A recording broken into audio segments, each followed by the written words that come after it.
Hey folks, welcome to another edition of Fitness Friday Positive with Rachelle. Folks, we're on Fitness Friday. It is always the best day of the week.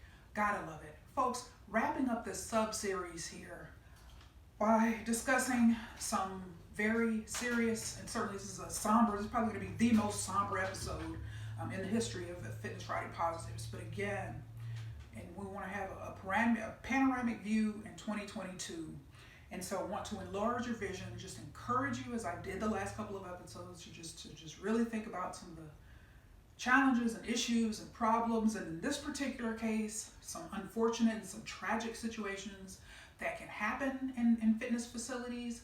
And so just want to challenge your thinking. Say, is this, how are our policies and procedures in place around this?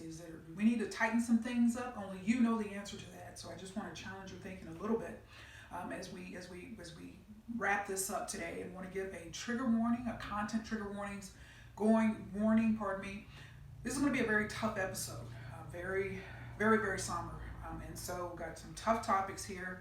Going to highlight some articles of some challenges that gyms in this country have faced over the last few years. I highlighted a couple of these already in past years. One particular article when I was still at Powerhouse Gym in Novi, and another article when I remember being a member also of Planet Fitness and Commerce when I highlighted those particular, but I've got, some more that I want to highlight, but just to get you thinking, particularly around some of the unfortunate and some of the challenging things that happen in and around fitness facilities.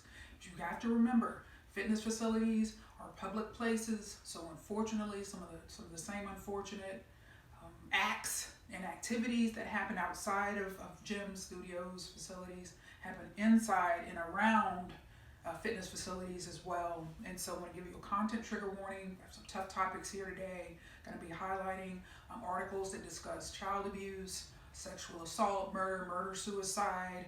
And so wanted to give you that particular trigger warning in case you want to click off, and if so, I will see you next week. Totally understand, folks. So first, want to highlight an article that appeared. This comes from WIFR.com, and it was published on March 2nd, 2022 by Ali Rasper.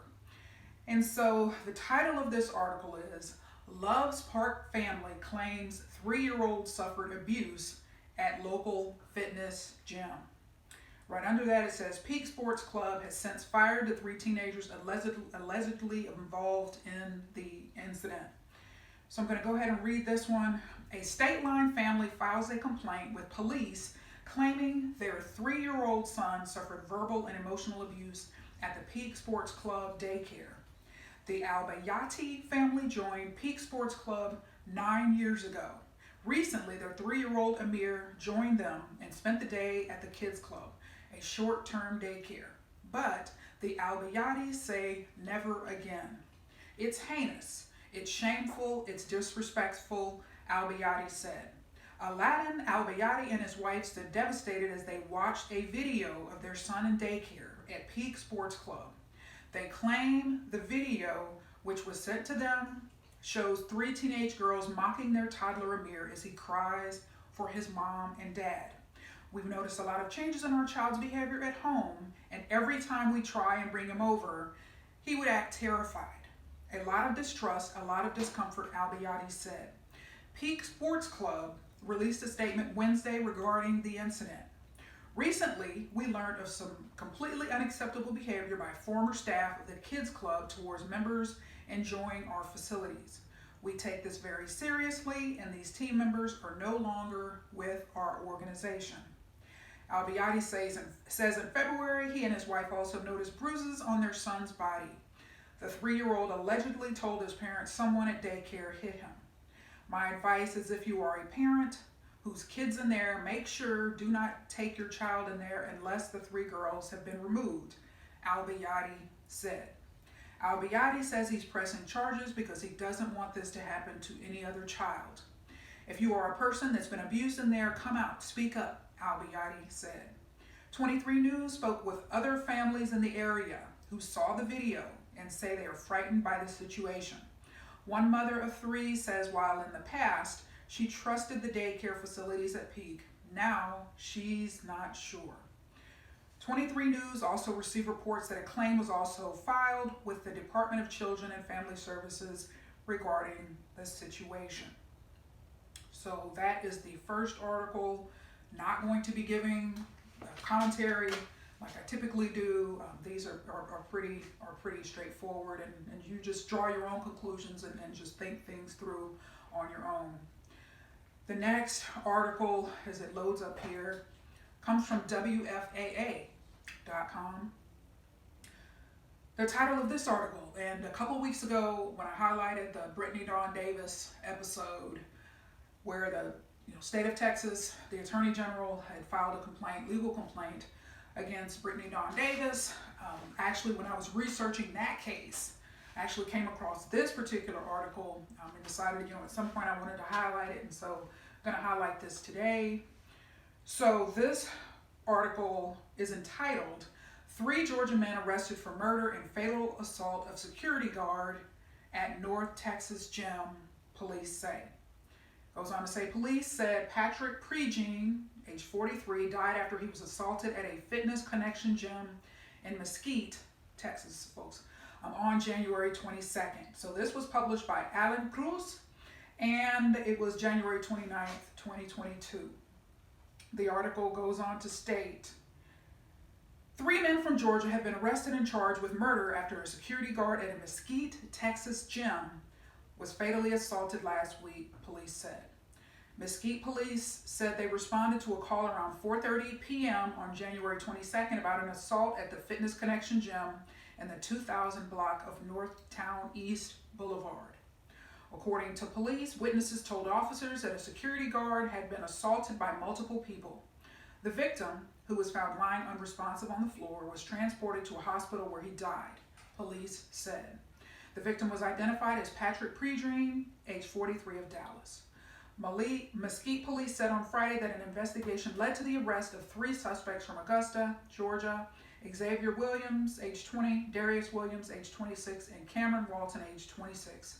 According to Mesquite police, Xavier Williams and Walton were arrested in Georgia, while Darius Williams was taken into custody in Dallas. All 3 were charged with murder. The 2 suspects arrested in Georgia will be transferred to Dallas County for arraignment, police said. Further details on the incident, such as the motive, were not immediately released as the investigation continues. Next, we have an article from CBS News, cbsnews.com, and this was an article that I highlighted this whole incident when I was a member at Powerhouse Gym. I remember it was April 10th, 2017. I was still at Powerhouse, and highlighted this incident. It was well publicized, and so the title of this article is "Man Who Shot, Killed 2 Managers at Equinox Gym Had Just Been Fired." And so the article goes on to state, Coral Gables, Florida, and there's no attribution line in terms of, it just says CBS/AP in terms of who's responsible for writing the article. So the man, and this is suburban Miami, for those who don't know where Coral Gables is. The man who shot and killed 2 managers at a Florida gym before turning the gun on himself had just been fired from the fitness center for workplace violence, police said Sunday. The Miami-Dade Police Department said in a statement that 33-year-old Abiku Wilson of Miami was let go Saturday as a fitness trainer at the Equinox Gym in Coral Gables due to workplace violence and was escorted off the premises. Authorities didn't elaborate on what that violence involved. Shortly after his dismissal, Wilson returned to the gym with a handgun and fired multiple shots at both managers before fatally shooting himself. Witnesses at the gym said he seemed to know exactly where he was going, CBS Miami reports. He didn't go inside of where everyone was training, said a woman who was at the juice bar with her husband. He went to the back door where the staff and manager offices are. Police said the managers were deliberately targeted and that the shooting wasn't random. Equinox said in an email statement that it was deeply saddened by the deaths of the 2 employees, 35-year-old Janine Ackerman of Miami and 42-year-old Marios Ortiz of Miami Beach. Ackerman was the gym's general manager and Ortiz the fitness manager. Our love, prayers and condolences are with both families during this terrible time. The collective Equinox community will always keep Janine and Marios in our heart, the statement said. Mark Sarnoff, who previously trained with Wilson for 2 years, saw him at the gym before Saturday's shooting and noticed something was wrong. Wilson was very buttoned up, very proper, very appropriate, Sarnoff said in a phone interview. But on Saturday, Wilson physically bumped into Sarnoff and his current trainer. The usually adept Wilson seemed noticeably off kilter.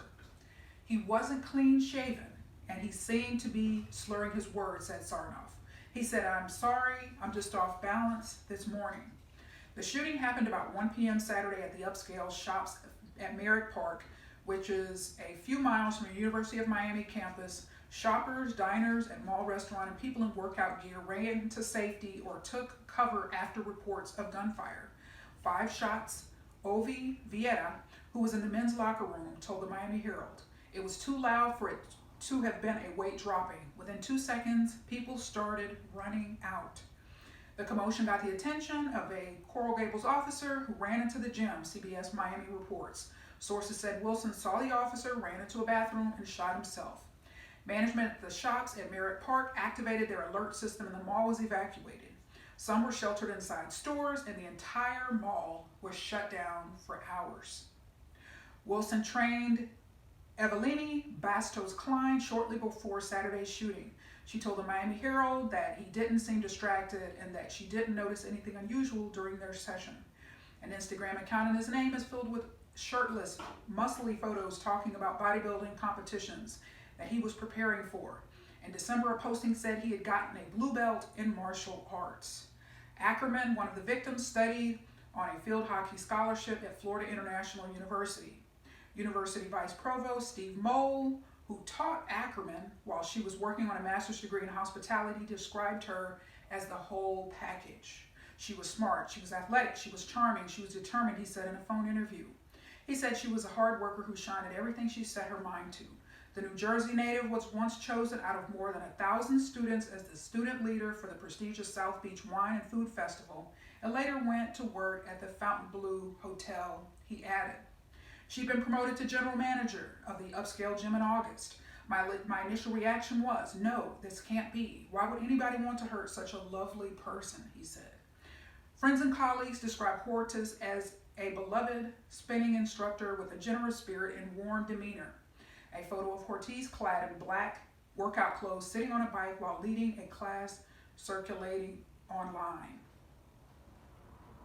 Right, next, highlighted this particular article and incident while I was a member of Planet Fitness and Commerce.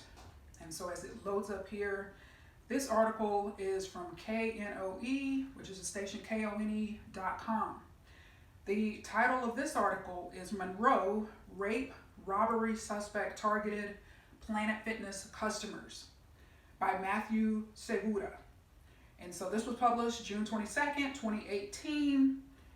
And it goes on, and this is very lengthy, and it talks about the perpetrator's history. And so I'm not going to read all of this. And so I'm going to read just a little bit to let you know, and for those, I know it's a repeat. For some it's a repeat, but for others, there's several others who certainly started watching since 2018. This article goes on to say, KNOE has obtained more details on a suspect accused of targeting victims for rape and robbery at Planet Fitness in Monroe. Jaquan Newton was arrested on June 21st after allegedly committing several crimes including rape, kidnapping, robbery, and aggravated assault. The following information was obtained from several arrest affidavits and warrants filed with the Washouta Parish Clerk of Court's office in connection with Jaquan Newton. Other crimes still under investigation that have not yet been officially filed with the Clerk of Court's office are not yet detailed here. June 6th, kidnapping and robbery. Monroe police say a female victim was leaving Planet Fitness at 1205 Lamy Lane and encountered the suspect while walking to her car. Newton then allegedly pointed a handgun at her and forced her into her vehicle. Police say the suspect got in and drove to a nearby parking at the St. Francis Community Health Center, where he demanded sex and $100 from the victim. Police say the victim refused, telling Newton that all she had was her bank card. The victim, fearing for her life, allowed Newton to drive her to the Chase Bank at 1200 Sterlington Road, where he forced her to withdraw money. Police say he then drove to South 26 and Desiard Street, jumped out of the car, and got away. A short time later, police say they were able to identify Newton through images from an ATM camera at Chase Bank and a fingerprint left in a bank receipt dropped inside the victim's car. Skipping to June 21st, kidnapping and rape. On June 21st, police say Newton targeted another Planet Fitness customer in Monroe. Police say the victim was going to the gym when the suspect forced her back into her vehicle at gunpoint and drove her to a parking lot on Luberta. Police say the suspect took the victim's purse and cell phone and forced the victim to perform sex on him. Police say after the rape, Newton ran off. The victim contacted police and police began searching for Newton again. They say Newton got a ride from North 21st and Desiard to his grandmother's house on South Grand. When police arrived, the suspect fled to a nearby maintenance yard where a K-9 was used to catch him. Right. Next. This one comes from KTBS, Shreveport, Louisiana, which is actually where I used to live. I was already gone when this happened, but I remember it was a big deal when it happened in this particular facility.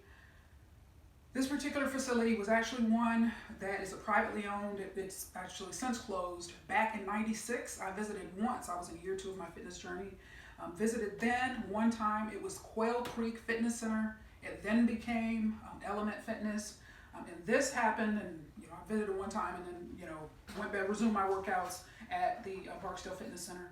But this particular facility was Element Fitness. The title of this article is "Murder-Suicide Victim to be Buried Today." This was published on July 25th, 2010, and there is no attribution for the reporter who wrote this, and this is very lengthy, and it's all one paragraph. The formatting is off online, and so it's just very difficult to decipher which section is which. And so I'm going to skip a lot of it, but it opens up talking about the funeral services.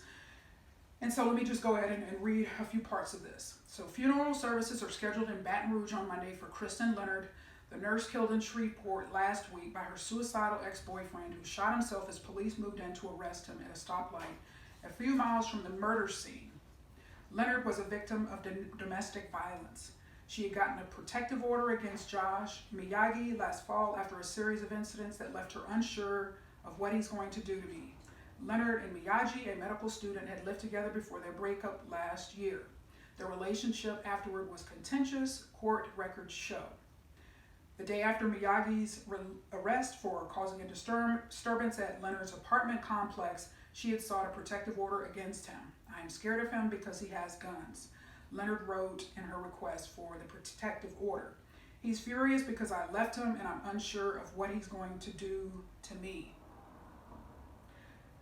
Leonard said Miyagi had come to her apartment complex asking questions about her, tried to find her at a fitness center, had followed her in his car, had left a note on her car saying she had stolen the cat they got while together, sent disparaging texts to her mother, and sent Leonard a text that he wishes I was dead. And so I'm going to skip a little bit here where it talks about the actual fitness center. A court injunction ordered Miyagi to stay away from Leonard, gave her ownership of the cat. Shreveport police say Miyagi, 31, shot Leonard Thursday afternoon as she left Element Fitness Center on Quail Creek Road, then fatally shot himself 8 minutes later as police moved in to arrest him on Kings Highway near Interstate 49. Leonard, 29, age 29, was a nurse at Christus Schumpert Hospital. And so it goes on to talk more about her background and all of that. So that is that's another case. Was very, very challenging. I remember when that happened. It was very, very tragic situations. And so, folks, I'm going to close with this to say unfortunate things happen in and around fitness facilities. And so if you've watched enough episodes, you know my philosophy. I'm not one that traffics in fear. I'm one that is here to encourage you to say, okay, unfortunate things happen. We could never predict when some of these tragic, unfortunate events would happen. But if something were to happen in my facility, in my studio, is there a plan? Do we know what we would do? Do we have any idea? You know, and it's everything from, you know, like I highlighted years ago in 2017 at Equinox in suburban Miami, the Equinox gym there, where a terminated employee came in and went on a rampage, essentially. So these unfortunate things happen. So I don't want you to just, you know, every day wake up in fear of what's going to happen today. It's, you know, it's just, you know, no, just there's just no one understand. All of them. I mean, it's a lesson for all of us. Just know unfortunate, tragic things happen. But in the back of our mind, we just say, okay, so if something were to happen, you know, do I have a plan? Do I know do we have any policies and procedures, again, in the fitness space, bricks and mortar, where you see each and every incident happened? You know, how would we handle that? And so that's all I wanted to do today, just to continue, as I've done in the last 2 episodes, to enlarge your vision and to challenge your thinking about things that happen, and certainly in today's instances, things that you cannot control. You know, certainly the behavior of other people. And so, do what you think things through. Only you know where you stand. If you have a plan, you know what would happen in any of these situations, or a situation certainly that I didn't cover. There's other things that happen, but you just have to be mindful of the fact that unfortunately in public places, which fitness facilities certainly fall in that category, just the ability and the opportunity for unfortunate things to happen is there, you know, would always be there. And so I just want you to just keep on keeping on, think things through, think about where you stand, your facility stand, and do the best you can do. Control what you can control. As you know, I've had many bosses used to say that, you know, control what you can control, and I've shared in a number of episodes over the years, but I used to just hate that term. I used to just hate that phrase. Just everybody used to say it, but it's just amazing, you know, looking back with more wisdom now. I just realize that the wisdom that's in that statement. Just control what you can control. You can't control what can happen, but you can certainly control how you react to something that may happen, folks. So keep on keeping on. I look forward to continuing next week. Going to move into more traditional fitness topics, trends, but just wanted to spend a few episodes on these more challenging topics. And so that is all I have for you today. So until next Friday, always remember, I am positively passionate about your fitness, success, and leadership, as well as safety. Make it a great